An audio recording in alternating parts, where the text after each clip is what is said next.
Okay, hi. It is the 13th, and I have another fly in here. Just flying around. Anyway, I hate that. June 13th. Often the difference between a successful marriage and a mediocre one consists of leaving about 3 or 4 things a day unsaid.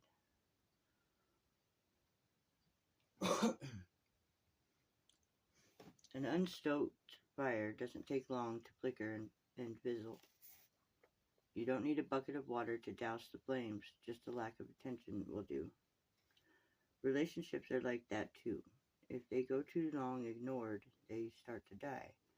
It's terrible and difficult to maintain positive self esteem in the midst of a failing relationship. Because of what we do or don't do, our relationships, like all living things, grow stronger or weaker every day.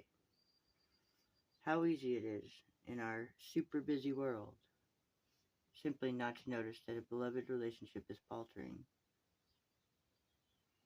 How easy it would also have been to add some wood before the flame died completely.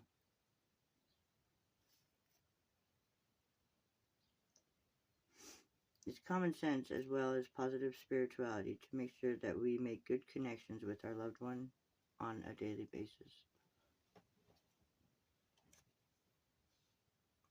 There is no substitute for paying attention to our partners, saying words that heal and encourage, and there's certainly no substitute for touch. A pat on the shoulder, a squeeze of the hand, a passing hug. What priority could be greater? When the us, is lost, the world is cold, indeed. Self esteem slips when my priority slips.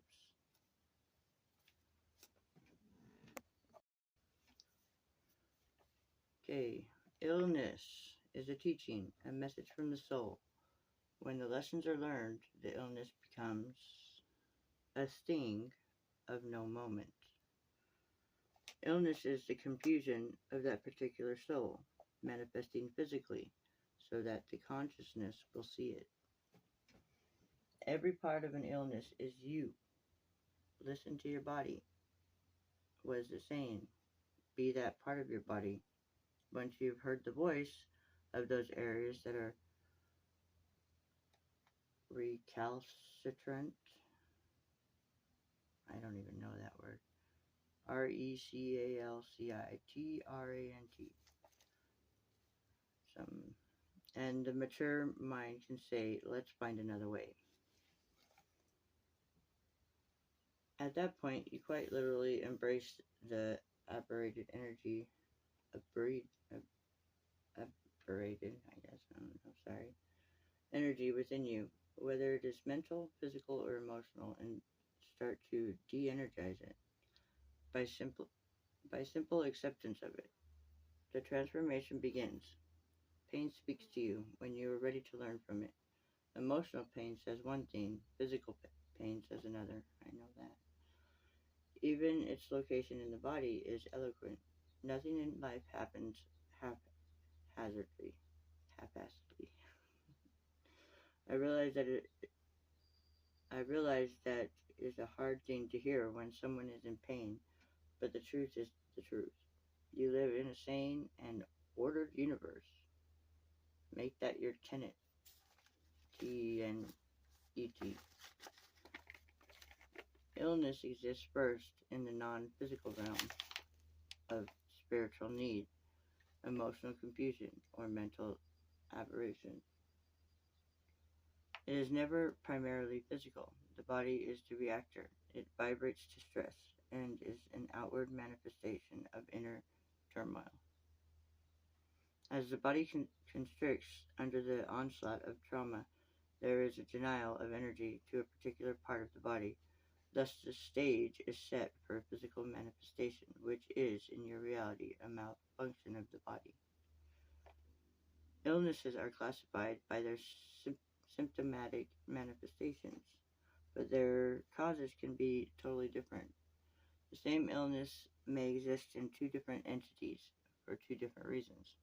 It is the way that each body expresses its outpicturing of disunity.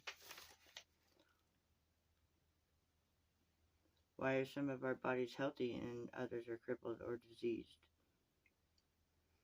You need to assume no guilt for a healthy body. There is a reason for everything. Know that you have learned in the past the fortunes that are inherent in a twisted and denied physical body. Are you afraid that all things are not distributed evenly in God's universe? Some people choose genetic factors, as they would buy a house with southern exposure or a lake in the back. They choose to inhabit a physical form that has a potential for specific disease as a release valve. It is designed to react in that way when certain elements in their life come to a point where they do not care to go any further.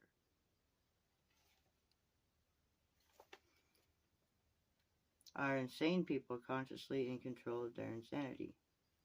No. They are spiritually in control of their insanity, but to say that one controls one's insanity is to make a cruel statement.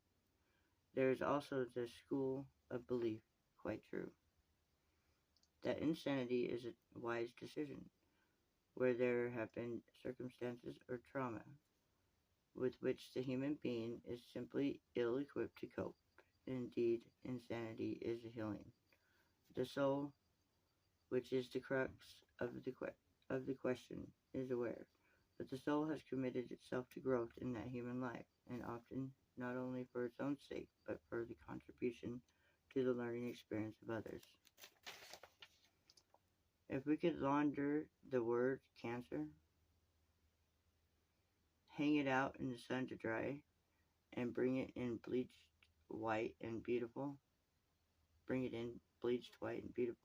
I promise you that there would be less cancer and less death from it. Souls would choose other ways. The issue of cancer is the issue of fear. Cancer brings a message of fear that is so prevalent in all our world, and so the illness must be dealt with squarely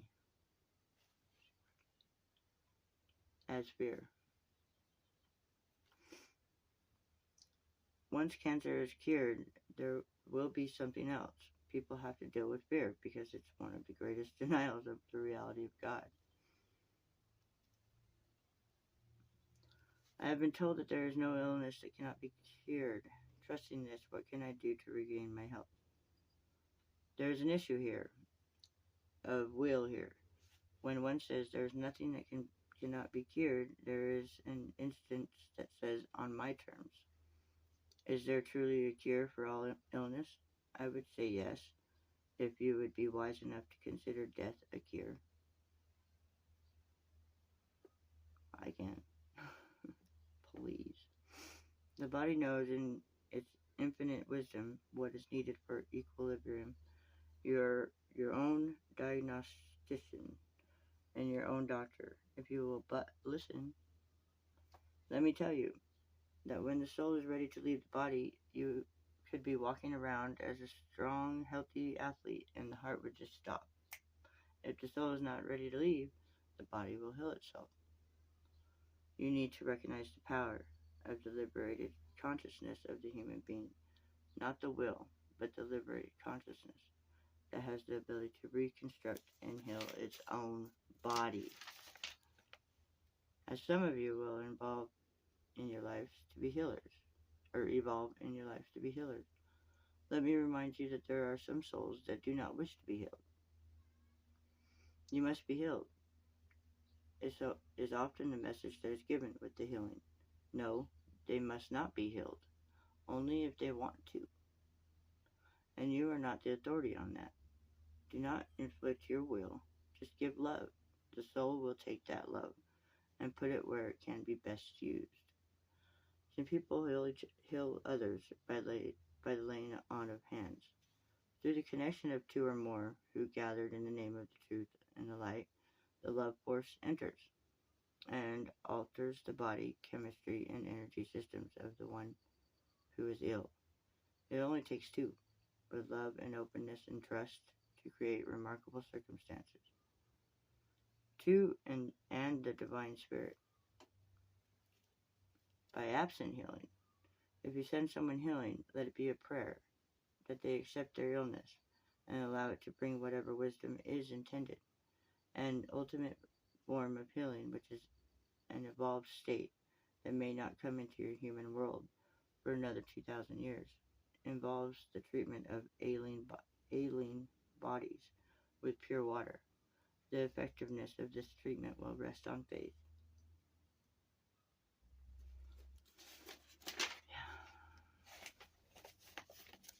There you go. That's my reading for the day, I suppose. I don't really have much else to say or do at this point. Wishing everyone well, knowing that you're special and you are loved. Jesus loves you.